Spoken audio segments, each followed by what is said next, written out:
There's a phenomenon in the Catholic media that's been going on for about a year now. I call it Taylor Marshall derangement syndrome.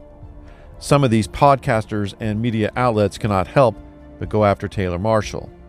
And it really is comparable to another phenomenon that happened about 8 years ago involving the former U.S. president.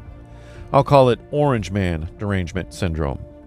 But you know what I'm talking about. I can't say the real name because, well, YouTube.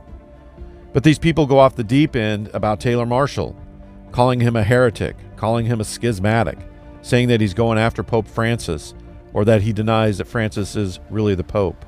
And of course, none of this is true. Now, I like Taylor Marshall. I don't watch him all the time like I used to, but I still watch him from time to time. But here's one thing that I want to point out to those who are suffering from Taylor Marshall derangement syndrome.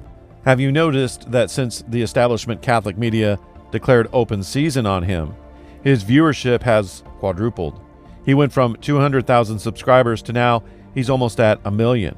So if your goal was to keep people from watching him, you failed.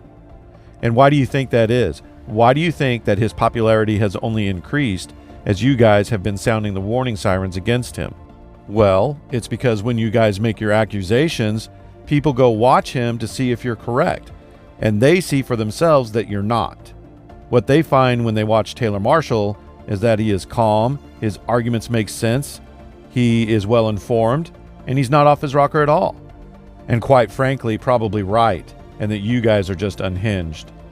I mean, they watch Taylor Marshall and they see their dad, if they come from a healthy family. They see their insurance agent. I mean, the guy's Ned Flanders, for crying out loud. He's not this monster that you guys paint him out to be, and they see that. They also see that he is taking the high road with you guys. He's not responding to your attacks. He's not making videos saying Dave Gordon this or Michael Lofton that. Every now and then he'll say my critics, but he doesn't mention anyone by name, and he doesn't get nasty. You guys can't rattle his cage. You can't draw him into a fight. The more you guys go after him, the more unhinged and deranged you guys are about him, the more popular he becomes, because people see through it. And some of the criticism can be downright asinine. You have Dave Gordon calling for him to be prosecuted under canon law for inciting hatred against Pope Francis. And I saw a video on Reason and Theology where Michael Lofton claimed that Taylor Marshall had a meltdown on one of his videos about Bishop Strickland, saying, "Oh my gosh, what did I just witness? Folks, we need to pray for Taylor Marshall. There's something going on. I mean, there's some kind of manifestation or something going on." And then you watch the video, nothing to see here.